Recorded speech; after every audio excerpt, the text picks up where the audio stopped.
गुरुदेव भगवान की जय। श्री मौनी बाबा भगवान की जय। आज की कथा में संतों के सुंदर चरित्रों का वर्णन किया जाएगा।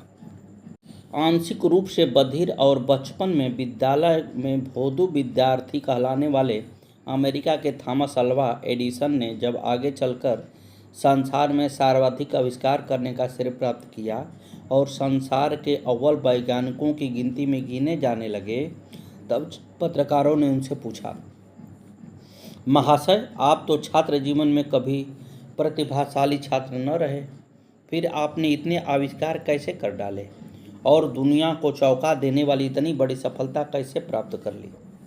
महान वैज्ञानिक थॉमस अल्वा एडिसन ने पत्रकारों को बताया, परिश्रम से, क्योंकि सफलता प्राप्ति में 5% ही प्रतिभा एवं प्रेरणा का हाथ होता है, किंतु 95% परिश्रम का हाथ होता है। आगे पत्रकारों ने पूछा, तो आप आज के विद्यार्थियों एवं युवाओं को सफलता प्राप्ति के लिए क्या शिक्षा या सलाह देना चाहेंगे? एडिसन ने जवाब दिया, वही जो मैंने समझा और किया। सफलता प्राप्ति के लिए अनिवार्य है परिश्रम। सफलता चाहते हो तो परिश्रम करो और अधिक परिश्रम करो। परिश्रम करने में कभी भी पीछे मत रहो, सफलता मिल ही जाएगी। गुरुदेव महाराज की जय। जिस प्रकार पहले 3 युगों में भगवान ने 24 अवतार धारण किए, उसी प्रकार कलयुग में आचार्यों का चतुर्व्यूह प्रकट हुआ। जैसे श्री संप्रदाय के संवर्धक दक्षिण भारत में श्री रामानुजाचार्य, उत्तर भारत में श्री रामानंदाचार्य जी हुए। ये महान उदार थे। शरणागतों को अपने में इनका दृष्टिकोण संकुचित न था। ये प्रेमामृत और ज्ञानामृत के अगाध समुद्र थे और इस पृथ्वी पर भक्तों की अभिलाषाओं को पूर्ण करने के लिए साक्षात कल्प वृक्ष थे। रुद्र संप्रदाय के संवर्धक आचार्य श्री विष्णु स्वामी जी भव सागर में डूबते हुए जीवों को पार करने के लिए जहाज थे। ब्रह्म समुदाय के संवर्धक श्री मध्वाचार्य जी सरोवर, सरस और उसर नीरस हृदय वाले लोगों के हृदयों को भक्ति से परिपूर्ण करने के लिए भक्ति की वर्षा करने वाले मेघ थे। सनकादि संप्रदाय के संवर्धक श्री निम्बाकाचार्य जी अज्ञान रूपी कुहर को नष्ट करने वाले और ज्ञान भक्ति का प्रकाश करने वाले सूर्य थे। इन्होंने जन्म लेकर और सत्कर्मों का स्वयं आचरण करके वैष्णव धर्म के संप्रदायों की सर्वथा अक्षय एवं सुदृढ़ स्थापना की। श्री संप्रदाय के श्री रामानुजाचार्य एवं श्री रामानंदाचार्य, रुद्र संप्रदाय के आचार्य श्री विष्णु स्वामी जी, सनकादिक संप्रदाय के श्री निम्बाकाचार्य और ब्रह्म संप्रदाय के श्री मध्वाचार्य जी संवर्धक तथा संस्थापक हुए। श्री रामानुजाचार्य जी श्री संप्रदाय के प्रधान आचार्य हैं। भगवती महालक्ष्मी इन संप्रदाय की अद्य प्रवर्तिका हैं। श्री रामानुजाचार्य जी का चरित्र पीछे वर्णन किया गया है। श्री रामानंदाचार्य महाराज श्री रामायत या श्री रामानंदी वैष्णव संप्रदाय के प्रवर्तक आचार्य हैं। कबीर, सेन, धन्ना, रायदास आदि इनके प्रधान शिष्य हुए हैं। धर्मराज युधिष्ठिर के संवत 2500 व्यतीत होने पर अर्थात विक्रम से 600 वर्ष पूर्व द्रविड़ देश के एक क्षत्रिय राजा के मंत्री भक्त ब्राह्मण ने भगवान की बड़ी आराधना करके विष्णु स्वामी को पुत्र के रूप में प्राप्त किया।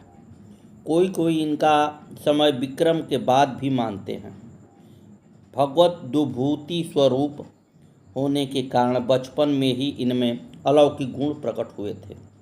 इनकी जैसी अद्भुत प्रतिभा थी, वैसी ही सुंदर शरीर भी था। यज्ञोपवीत संस्कार के अनंतर थोड़े ही दिनों में इन्होंने संपूर्ण वेद, वेदांग, पुराण आदि का यथावत ज्ञान प्राप्त कर लिया। यो यदसं सतं भजेत के नियमानुसार अब ये परम सुख के अन्वेषण की ओर अग्रसर हुए।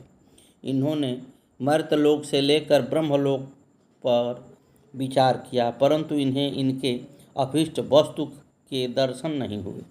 इनकी उपासना बहुत दिनों तक बड़ी श्रद्धा भक्ति के साथ एक सी चलती रही, परंतु अभिलाषा पूर्ण नहीं हुई।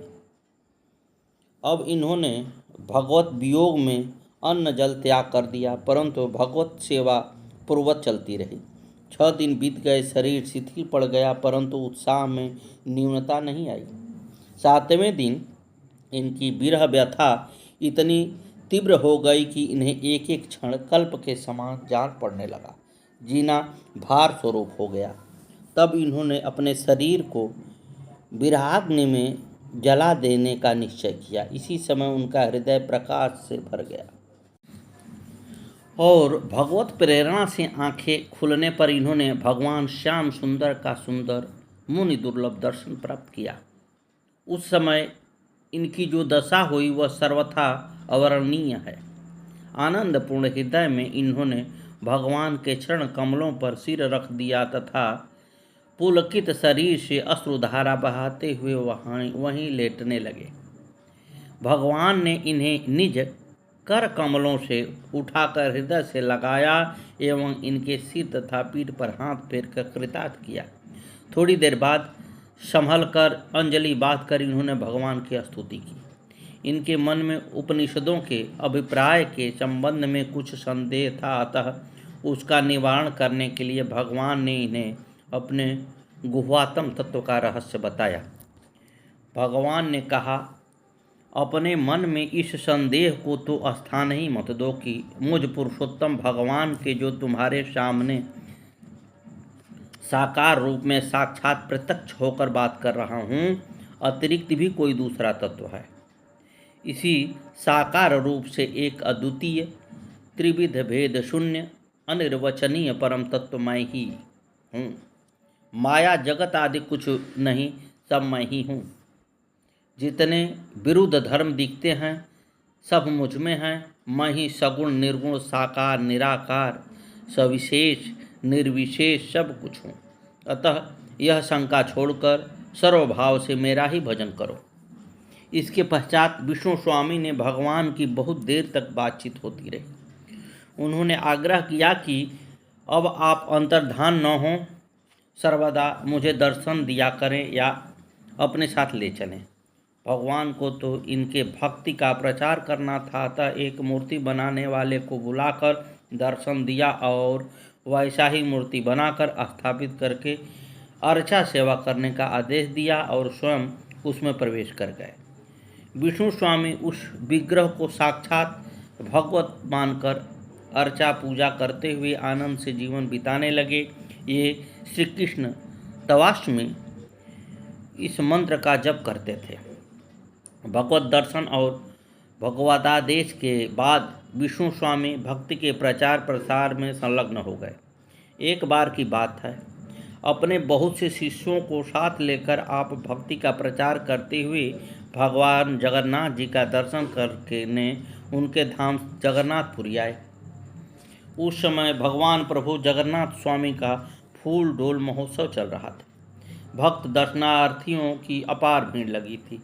आप गरुड़ स्तंभ के पास खड़े होकर प्रभु की मनोहारी झांकी के दर्शन करने लगे, परंतु दर्शनार्थियों के बढ़ते जन सैलाब में आपको वहां खड़े रह पाना संभव न लगा, तो मंदिर के द्वार से हटकर आप उसके पृष्ठभाग में चले गए और वहां बैठकर प्रभु की उसी मनोरम झांकी का ध्यान करने लगे जिसका उन्हें गरुड़ स्तंभ के पास से दर्शन हुआ था। जितनी उत्सुकता भक्त को भगवान का दर्शन करने की होती है, उतनी ही उत्सुकता भगवान को भी अपने भक्त के दर्शन देने की होती है।